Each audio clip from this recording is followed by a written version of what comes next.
कर दिया गया, लेकिन बहाली अभी तक उन लोग का नहीं हुआ। आप समझ लो ना, ये किसी को भी रोजगार देने के पक्ष में है ही नहीं। बीचेड स्टूडेंट लगातार आंदोलन करते हैं। जब वह धरना पर जाते हैं, पुलिस या तंत्र के द्वारा उसे मारा जाता है। लगातार वह प्रदर्शन करे। 2019 में वह सीटेट एग्जाम पास कर चुके थे, मगर उनको अभी तक जॉब नहीं दिया जा रहा है। वह फिर से धरना करने वाले है। बोलो ना, इन सवालों के हल के लिए एक एक लोगों से मिले थे कि नहीं तेजस्वी?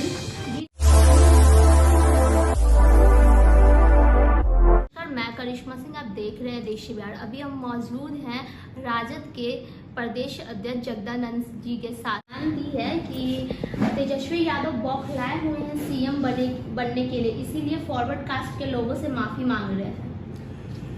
नीतीश जी बौखलाए हुए हैं या देख करके कि तेजस्वी बुनियादी समस्याओं को पकड़ लिया है। जो समस्याएं राजनीति से बाहर चली गई थी, राजनीति में हमेशा गलत बातें कह करके लोगों ने समाज को बांटा, धर्म के आधार पर बांटा, जाति के आधार पर बांटा। तेजस्वी क्या कह रहे हैं? बेरोजगारी की बात, जो उनकी गंदी राजनीति से पैदा हुआ है बेरोजगारी, क्या कह रहे हैं? सूखे खेतों को पानी। क्या बात रहे हैं? आवश्यक लोगों को दवाई। क्या कह रहे हैं? जिन्हें शिक्षा नहीं मिल पा रही उनको शिक्षा दो, और जहाँ दुख तकलीफ में लोग पड़े हुए हैं उनकी बातों की सुनवाई करो और कार्रवाई भी करो। इसमें क्या बौखलाहट है? ये तो बताओ कि तेजस्वी जो सवाल उठ रहे हैं, किस सवाल से इन लोगों को नफरत है? समाज स्वीकार कर रहा है, समाज ने स्वीकार किया। तेजस्वी जी को जन का मैंडेट मिला, उसको लूट लिया जनादेश को। ये तो बतावें कि इन्होंने कहाँ ले जाकर के बिहार को खड़ा कर दिया। ये तेजस्वी जी ने इस बिहार को अंतिम मैदान पर खड़ा किया, और इसे आगे बढ़ने के जो रास्ते हैं, 12वें जो फाइनेंस कमीशन थी, 12th फाइनेंस कमीशन, जिसमें हम लोग सब थे, और मेरे इस संयोजकत्व में पूरी चीजें बनी थी, जिसमें सारे लोग सिग्नेचरी हैं, चाहे भाजपा के मोदी हों, भाजपा के अन्य लोग हों, या जदयू के लोग हों, चाहे आज के जो बिजली मंत्री थे उस पर हस्ताक्षर है, चाहे नीतीश जी मुख्यमंत्री हैं उनका भी हस्ताक्षर है, बिहार के सारे पार्लियामेंट के लोगों का हस्ताक्षर है, लालू जी का हस्ताक्षर है, शरद जी का हस्ताक्षर है, जो भारत सरकार के मंत्री थे रामविलास जी इत्यादि, उनका भी हस्ताक्षर है। एक रास्ता बताया था बिहार को कि बिहार कैसे 10-15 सालों में राष्ट्र की एवरेज के पास जाएगा, और ये भी बताया था यदि 25 साल की ही अवधि तय कर दो तो जिस रास्ते से वहां तक पहुंचेगा भारत के, जिसको हम कहते हैं एवरेज इनकम, वहां तक, उसका भी रास्ता बताया गया। तो सभी लोग एग्री किया, उस रास्ते को इन लोगों ने छोड़ दिया। फाइनेंस कमीशन ने अपनी समर्थन किया, लेकिन लोगों ने रास्ते को छोड़ दिया। बड़ी बड़ी हवेलियां, बड़े बड़े ताजमहल बनाने वाले भूल गए कि अनाथों का क्या होगा, अशिक्षित लोगों का क्या होगा, सड़कों पर जीवन बिताने वालों को क्या होगा, फुटपाथ पर किसी तरह गुजारा करें उनका क्या होगा, कूड़ी करकट में बीन करके अपने भोजन चला रहे उनका क्या होगा, चूहा पकड़ने वाले हो, ऐसे लोगों का किसी तरह से जीवन जो चलाने वाले हैं, जिनके लिए एक राह बताया था लालू प्रसाद जी ने, पढ़ो, एक ज्ञान बिना अर्जित किए हुए नहीं रास्ता है, क्या करो। हम लोग उसी की तो बात कर रहे हैं ना, हम उसी राह पर बिहार को लेकर के चलेंगे, तेजस्वी उसी पर लेकर के बिहार को चलेंगे।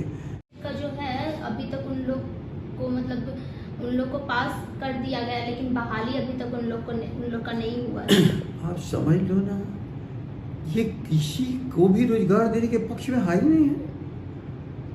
हर विकास का परिणाम होता है रोजगार, और जब बिहार में बेरोजगारी बढ़ रही है देश के औसत से दुगनी रफ्तार से, जवाब नहीं दे पा रहे हैं।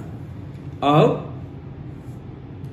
अभी मैं इनके इथेनॉल उद्योग पर सवाल नहीं उठा रहा हूं।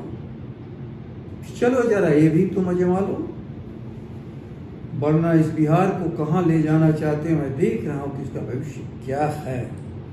2006 में जब सवाल को उठाया था तो मैं अच्छी तरह से इन लोगों का खबर लिया था, जवाब दिया था, और उसका एक ही चीज याद रख लेना, रोजगार के अवसर गांव से पैदा होता है, खेतों से पैदा होता है, जो उसे दौलत मिलती है, जो उसे रॉ मटेरियल मिलता है, जिससे रोजगार मिलता है और जिससे बाजार मिलता है।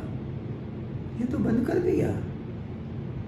कॉन्ट्रैक्ट, ये का कॉन्ट्रैक्ट है, क्या है संविदा? विज्ञापन निकालते हो, सैकड़ों करोड़ लोग कमा लेते हो, और फिर 5-5 साल 10-10 साल यहाँ से लेकर के वहाँ तक नौजवानों को दौड़ाते हो, उम्र खत्म हो जाती है। हम लोगों ने तो कहा था आने दो। इन्होंने पूछा था तेजस्वी कहाँ से 9 लाख लोगों को काम देंगे, मौका दे बिहार। पहली कैबिनेट में, और तेजस्वी ने कहा था कि ये हमारे रिक्तियां हैं, स्कोप ऑफ एम्प्लॉयमेंट यहाँ है। हवा ने बात नहीं किया था, निर्गुण बात नहीं किया था, बात बिल्कुल कैटेगरी वाइज, बिल्कुल स्पेसिफिक, सर जमीन पर आधार के साथ आधारहीन बातें नहीं की। लेकिन इन्होंने उसको 19 लाख से तोपा। कौन अब इनको रोका है? चलो 19 लाख नहीं तो 9 लाख की तो बात मान ले, वो 2 करोड़ वाली तो बात खत्म हो गई।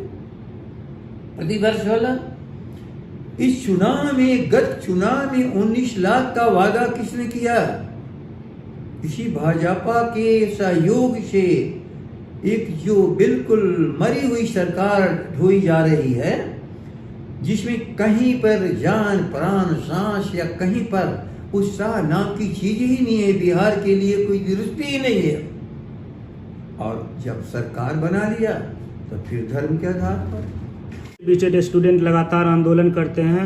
जब वह धरना पर जाते हैं, पुलिस या तंत्र के द्वारा उसे मारा जाता है। लगातार वह प्रदर्शन करे। 2019 में वह सीटेट एग्जाम पास कर चुके थे, मगर उनको अभी तक जॉब नहीं दिया जा रहा है। वह फिर से धरना करने वाले है। बोलो ना, इन सवालों के हल के लिए एक लोगों से मिले थे कि नहीं तेजस्वी? और वादा था कि नहीं उनका? याद रख लो, उस वादा खिलाफी गंदी बातें लेकर के लोग गए। बेरोजगारों ने अपना विषय बनाया था, तेजस्वी ने उस विषय को अपना माना था। अब आप बता दो जी, किसी एक बात को क्या करते हो? तो लाठी से मारे गए। वो लाठी से किसको नहीं मारा? बच्चों को मारा, महिलाओं के मारा, किसको नहीं मारा? विद्यार्थियों को मारा, बेरोजगारों को मारा, किसको नहीं मारा? उसकी लाठी में ही सरकार है, कलम में सरकार नहीं है। इसे की संवेदनशील ही नहीं है।